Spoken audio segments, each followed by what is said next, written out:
I'm Lee Moore. I'm Rob Moore. And this is the Chinese Literature Podcast.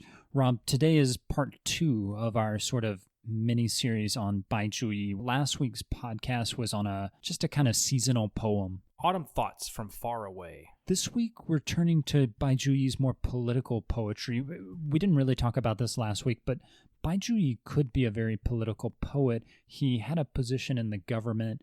He was actually exiled. He got involved in a controversy or multiple controversies over politics. He angered the wrong people.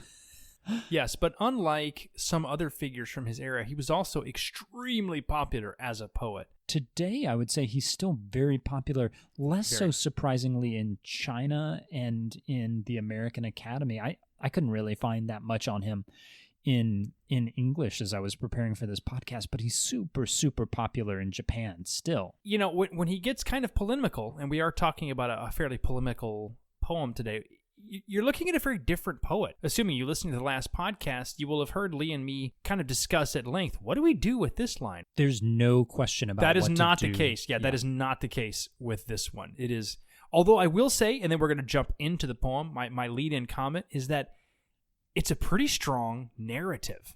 It's a fairly well-written story, which is interesting. Not the kind of thing I'm used to. The poem itself. The poem is, yes, the story. poem is. Thank you, yes. It's in the poem form, but it's a very interesting narrative. I think the cool thing about this little mini-series that we're doing is that last week we kind of saw the Li Bai version of Bai Juyi. And this week I think we're seeing the more political, historical Du Fu Bai Juyi. Bai Juyi is born after both of these poets have kind of reached their apex and have become like the two greats of the Tang Dynasty. And in Bai Juyi we kind of see them poetically being melded together into a single poet. Yes, in the sense that Du Fu tended to write more about current events than Li Bai. No, in the sense that the current events poems that Bai Juyi was writing were nowhere near as complex as Du Fu's. But in many ways, they're more affecting because of their narrative quality. So why don't I just go ahead and read very quickly the poem, because it's not very long and it's a pretty tight narrative. So we are once again using the David Hinton translation. In English, it's an old charcoal seller.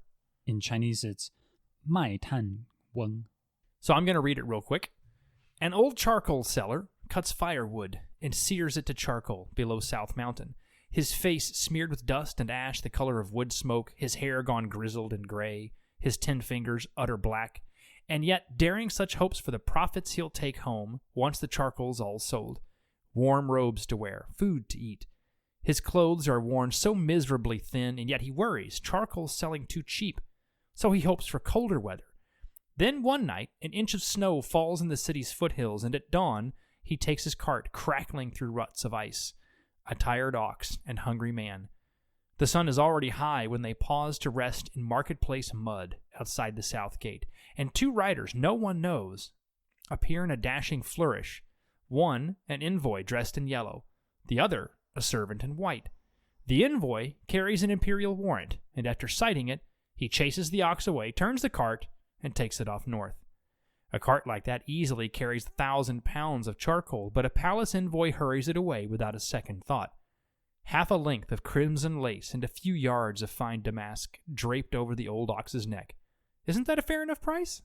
Now, this is written in a period when the powers that be in the imperial court, especially the eunuchs, kind of have it their own way, especially with regards to purchasing things in public, and that's a little bit what Bai Juyi is referring to. Interesting, Rob. I think you're totally right. In fact, Bai Juyi himself, he actually wrote just a single 4-character sentence of commentary on this very poem. It was 苦拱事业. So it's on the miserableness or misery caused by the palace and the market. He doesn't pull any punches in this poem, does he? No, and in fact, one of the things I found really interesting is the sarcasm in the poem. The very last line. Isn't that a fair enough sarcastic. Price? It's like, so yeah, ironic. they just threw this cloth at him. That's good, right? 1,000 pounds of charcoal. I think that totally evens out. I'm not exactly a lifelong scholar of the Tang Dynasty, so maybe there's tons of poems like this. But when I read Du Fu, I don't see this kind of sarcasm. Du Fu wasn't nearly that snarky about the court. Bai Juyi clearly is. you can see how he kind of got exiled. He had Yeah. when you talk like that, when you're that cutting with your irony, talking about the imperial court, you can see how you would rub some people the wrong way. And I'm a little surprised he kept his head. Now, Bai Juyi is here very, very descriptive.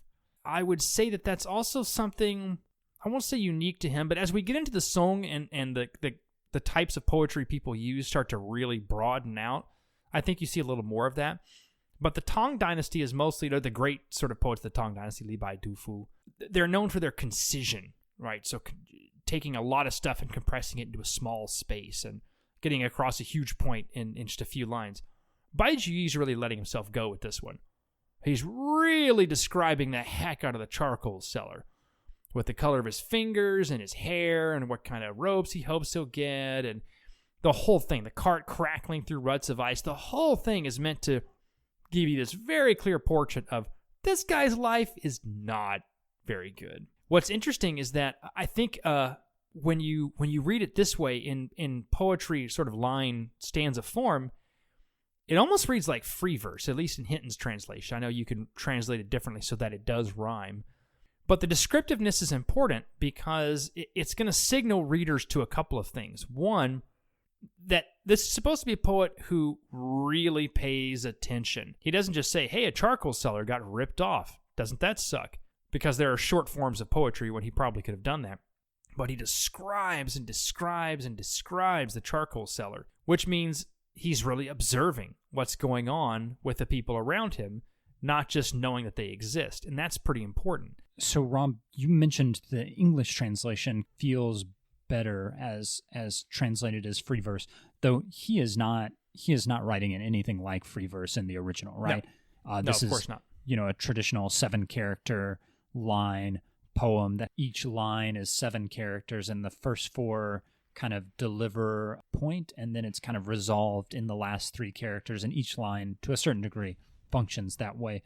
Rob, why this particular poem? Because Bai Juyi has so many different discussions of highly politicized subjects. This is not the poem that got him exiled, I don't think. That was a different poem. But why this poem? Partly because it's the easiest to present for this side of his writing. At least, he wrote so many, we could probably have picked many, many more. But this one was really striking to me because, A, of the description, and B, of the sarcasm at the end of the poem, because he's really presenting himself as a poet of the people here, not of the court, which is a fairly unique position. At the time, I don't think you would have tried to present yourself that way, at least if you wanted to get anywhere. You wouldn't want the court to be your enemy, but he's clearly doing that here. His descriptions are vivid, and his sarcasm is biting. I think that's the best introduction you can get to this side of his poetry, because it is, as we mentioned before, doesn't require a lot of in-depth commentary to get the point. I wonder, we've talked about, so I suggested that Bai Juyi was kind of this melding of Du Fu and Li Bai into a single poetic figure. You also mentioned that he's kind of anticipating stuff going on that's going to happen more in the song. So whereas the Tang Dynasty was kind of concise, the song is more descriptive and long-winded.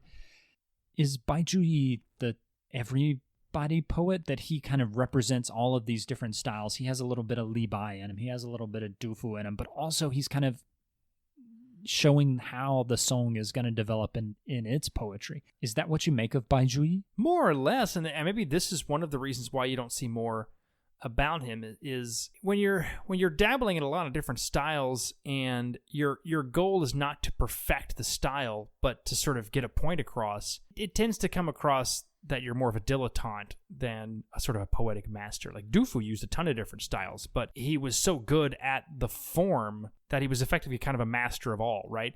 Bai Juyi is just a lot more rambling with these styles. Bai Juyi has been called the Shixian, that is the god of poetry by some.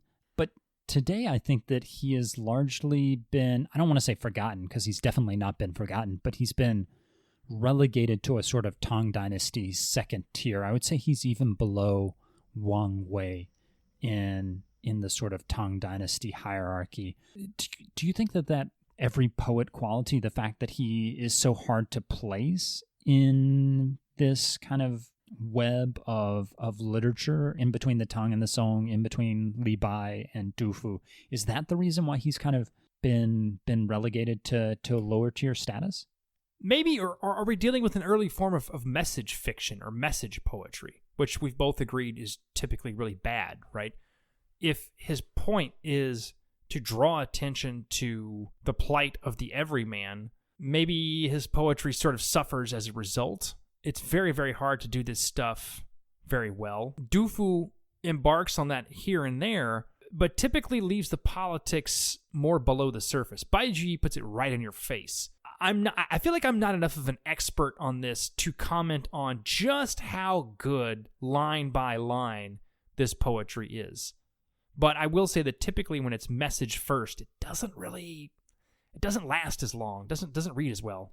You and I are both not socialist, at least in that way. We don't believe that the message is more important than the medium, and we don't believe good literature is ever focused on the point that you're trying to get across over the aesthetics. Rob, do you like this poem? I do, but I don't like it in the same way that I would like, say, some of the best poems by Li Bai or Su Shi. I'm fascinated by how narrative it is and how well it works. He still leaves some things under the table. On first reading, you don't necessarily catch that the envoy from the palace is just taking the charcoal and saying, beat it, right? He's not giving him anything. Bai Juyi just sort of leaves you with that last snarky comment as a reminder that, no, he didn't get paid. He just got kicked out of the way. Rob, I think that's a great place to end it. Before we wrap up, do you have any final thoughts? Just that I really like the David Hinton translation. Definitely check it out if you can find it. That's in Classical Chinese Poetry, David Hinton's collection of translations. That's the name of the book. Also, remember to look for us on social media. Twitter at ChinLitPod, Instagram at ChineseLitPod. And of course, we're also still on Patreon at Chinese Literature Podcast. Buy us beer. And make sure you give us a shout out, review us, tell everybody how brilliant, amazing, I was going to say handsome, but they can't see us, which is probably a good thing. Yeah, we definitely have faces made for podcasting. Absolutely do. So, but yeah, give us a review. Get the word out on whatever your favorite podcasting platform is. I'm Lee Moore. I'm Rob Moore. And this is the Chinese Literature Podcast.